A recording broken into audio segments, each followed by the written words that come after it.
So I emailed Sir Isaac M. Newton on this one to find out how you defy the laws of hockey gravity.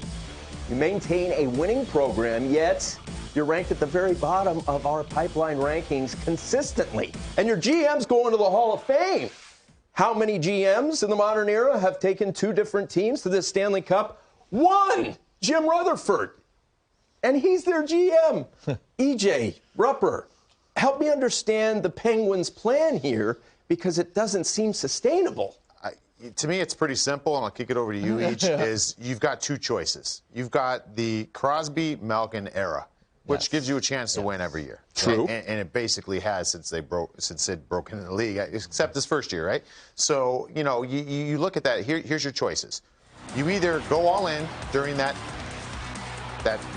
rich part of your organization's history, or your only other option, if you're thinking about the future, is to get rid of your best assets. And that's trade those guys, or one of them.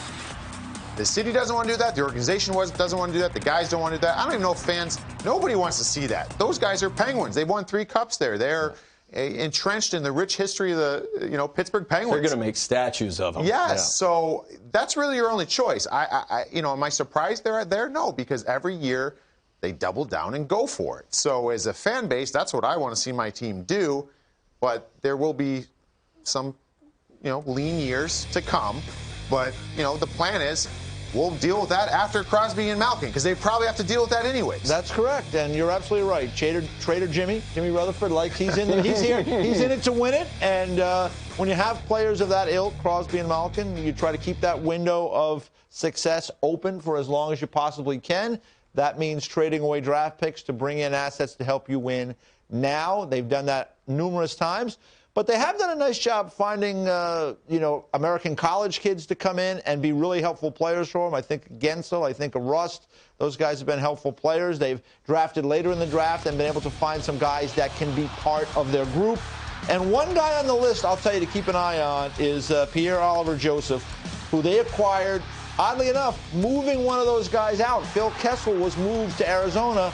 They got P.O. Joseph in that deal, and talking to scouts, they really like his upside, his skating ability, and they think he can be a part of the Pittsburgh Penguins in the not-too-distant future. Another guy, John Marino, he's now just signed a longer-term contract, right? They were able to get him. Edmonton had originally drafted him. They bring him in, another college kid. A fleece job right there. To get John Marino. He's a number 1 D. He will be a number 1 D in the league. He's a high-end player for sure. I've been fortunate enough to meet his father, Paul, who's a great guy, and that whole family story. John's brother, his twin brother, Paul, he is going to work for the L.A. Kings for that organization, both Harvard kids. They did pretty good. So, the Penguins have been able to work around the edges to add players to help their group. But certainly I agree with you. It's the same thing in Washington. You have Backstrom and Ovechkin. You're trying to keep that window open for as long as you can, because when those guys are gone, you're not going to replace them too quickly. I would be remiss, though, not to throw Chris Letang's name in that mix as well. Maybe you're talking greatness of Crosby and Malkin. He has been just as important in that window as any other guy.